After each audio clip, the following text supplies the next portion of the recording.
Well, if you live in New York City this morning, most likely you woke up with this video ad in your email inbox. It's from Uber and makes it clear that the company is not a fan of Mayor de Blasio.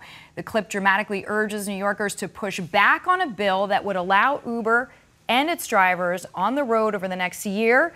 In fact, they are saying that it is more than they do in a current week. Vivek Wadhwa, with me now, fellow at Stanford University, has written a lot on Uber's culture. So Vivek, when I got this in my inbox this morning and watched the clip, is this kind of call to arms, but visually it looks like a Red Cross video saying, New Yorkers, don't let each other be stranded by Bill de Blasio. Is this fair or unfair? Well, here's the problem with Uber. What they're doing is good for the community. I mean, if you look at New York's government and system, it's old, it's corrupt, it's incompetent, bureaucratic, everything we want to get rid of. We want this sharing economy. We want people to be able to have these great jobs and to be able to serve the public better. All of that is good. The trouble is how Uber does everything. It's arrogant.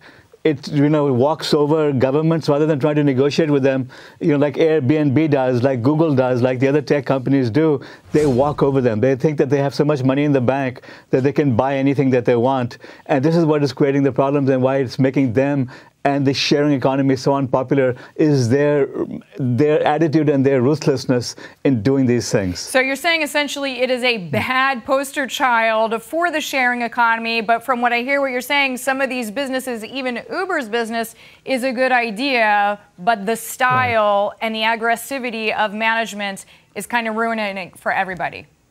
It's a spoiled brat. That's what the problem is.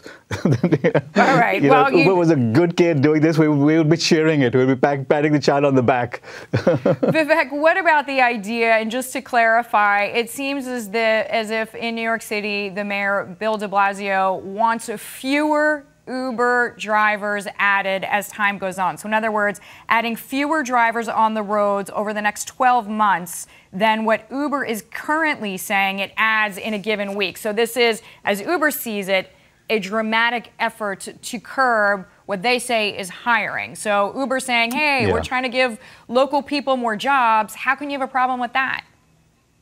The free market should be ruling over here. Whenever government tries to come in and control things like this, things go wrong. And this is what leads to the corruption and the inefficiencies. Ultimately, the consumer pays.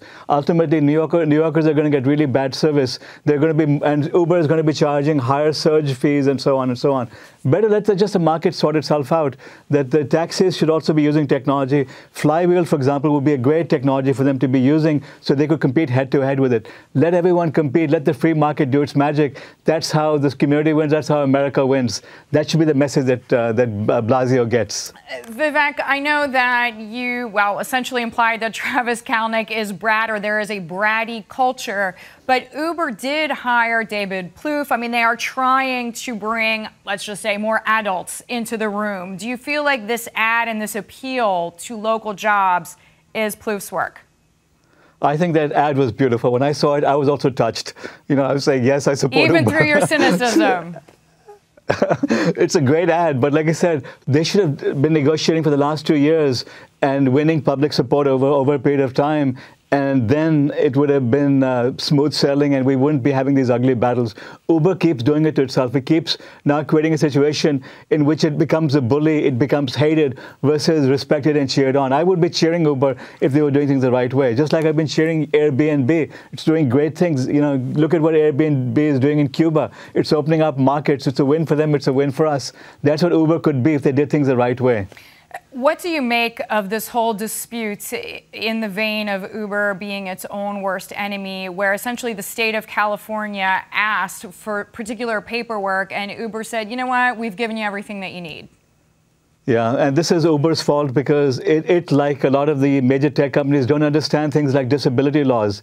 Hey, the reason why we have laws is because we need to be looking after everyone and we need to have public policies that are for the social good.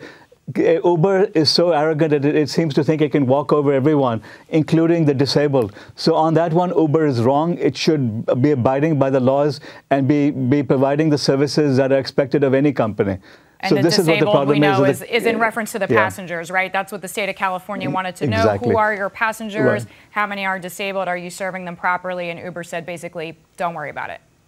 Because there are disability laws that we all need to follow. I mean, some government is good. It's when government tries now controlling numbers and controlling the economy that things become bad. So let's keep the good and not do the bad. That's, it should be that straightforward. All right, I was just going to say, common sense isn't so common, but Vivek Wadhwa, we're glad to have you with us to spread some. Stanford University fellow joining us from California.